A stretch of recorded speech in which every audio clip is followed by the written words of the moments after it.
CDSL ने फिर से मार्केट में धमाका कर दिया है। Q2 FY25 के रिजल्ट आए हैं और नंबर देख के आप भी कहोगे ये कंपनी रुकने वाली नहीं है। चलो डिटेल में समझते हैं, एक एक पॉइंट को ब्रेक डाउन करेंगे ताकि नए लोग भी इजीली से समझ सकें ये नंबर का मतलब क्या होता है। सबसे पहले आप देखते हैं सेल्स। जून 2024 में कंपनी की सेल्स थी 322 करोड़, जो कि 25 में घट के 319 करोड़ हो गई है। ईयर ऑन ईयर कंपेरिजन थोड़ा सा 0.9% का डिप देखने को मिला है। मतलब कंपनी का रेवेन्यू ऑलमोस्ट स्टेबल रहा है। जैसे सेल्स का मतलब होता है कंपनी ने अपनी कोर बिजनेस एक्टिविटी से कितना कमाई है, जैसे transaction charge, annual maintenance fees etcetera. Expenses की बात करें तो लास्ट ईयर 24 में एक्सपेंस थी 122 करोड़ और इस साल बढ़ के 143 करोड़ हो गई है। इसमें 17% के आसपास का जंप हुआ है। मतलब कंपनी के ऑपरेशनल खर्चे बढ़े हैं, जैसे staff salary, maintenance cost, IT infrastructure etcetera.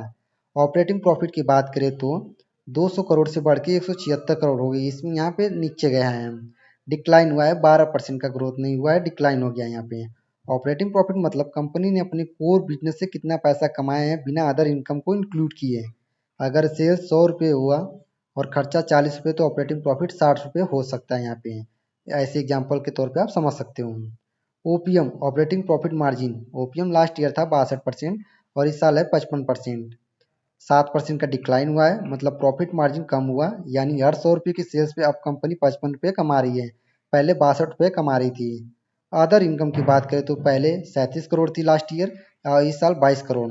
यहाँ पे मतलब कंपनी का non core activity like investment, interest income से कम पैसे मिले हैं, यहाँ पे कम हुआ है।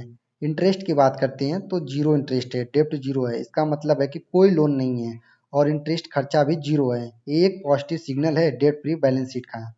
डिप्रिसिएशन की बात करें तो लास्ट ईयर 12 करोड़ था दोस्तों और अब है 16 करोड़। मतलब कंपनी ने अपने assets, IT infrastructure, server, equipment में नई इन्वेस्टमेंट की है, जिसका थोड़ा खर्चा डिप्रिसिएशन में रिफ्लेक्ट होता है।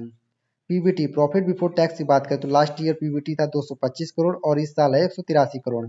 18.6% का डिक्लाइन हुआ है। मतलब टैक्स से पहले कंपनी का प्रॉफिट कम हुआ है, mainly due to higher expense और कम अदर इनकम। ये अदर इनकम भी कम हुआ था और यहाँ पे एक्सपेंसेस भी बहुत ज़्यादा बढ़ गए थे, इसी वजह से डिक्लाइन हुआ है। नेट प्रॉफिट की बात करें तो लास्ट ईयर सीडीएसएल का नेट प्रॉफिट है 162 करोड़ और इस साल आया 140 crore. Year on year decline हुआ है 13.5%। नेट प्रॉफिट मतलब फाइनल बचे हुए पैसे सब टैक्स खर्चा डिप्रिसिएशन के बाद। जैसे अगर आपने 100 रुपये कमाए और 60 रुपये खर्चा हुआ है तो टैक्स 10 रुपये गया है, तो नेट प्रॉफिट 30 रुपये बचा है। अर्निंग पर शेयर ईपीएस की बात करें तो लास्ट ईयर था 7.75 और इस साल गिर के 6.71 हो गया है, डिक्लाइन हुआ है रफली 13% के आसपास। ईपीएस बताता है कि हर शेयर के लिए कंपनी कितना प्रॉफिट कमा रही है। चलो ओवरऑल की बात करें, सेल्स 0.9% का decline, operating profit 12% decline, OPM 7% decline, net profit 13.5% decline, EPS 13% decline. CDSL का रिजल्ट थोड़ा मिक्स है, रेवेन्यू स्टेबल है लेकिन प्रॉफिट में गिरावट देखने को मिली है। कंपनी डेट फ्री है जो एक पॉजिटिव साइन है। एक्सपेंसेस और अदर इनकम में बदलाव ने प्रॉफिट मार्जिन का थोड़ा प्रेशर में डाल दिया है। लॉन्ग टर्म में सीडीएसएल फिर भी एक स्ट्रॉन्ग पॉइंट मोनोपोली प्लेयर है, लेकिन शॉर्ट टर्म में थोड़ा कूलिंग ऑफ देखने को मिल रहा है। तो आपको क्या लगता है, सीडीएसएल में ये डीप बाई अपॉर्चुनिटी है या वार्निंग सिग्नल है? कमेंट में जरूर बताना। और अगर आप सीडीएसएल का शेयर रखे हैं होल्ड करके तो आप कमेंट करके जरूर बताना। मिलते हैं अगले वीडियो में एक नए एनालिसिस के साथ, तब तक के लिए हैप्पी इन्वेस्टिंग। जय हिंद, जय भारत।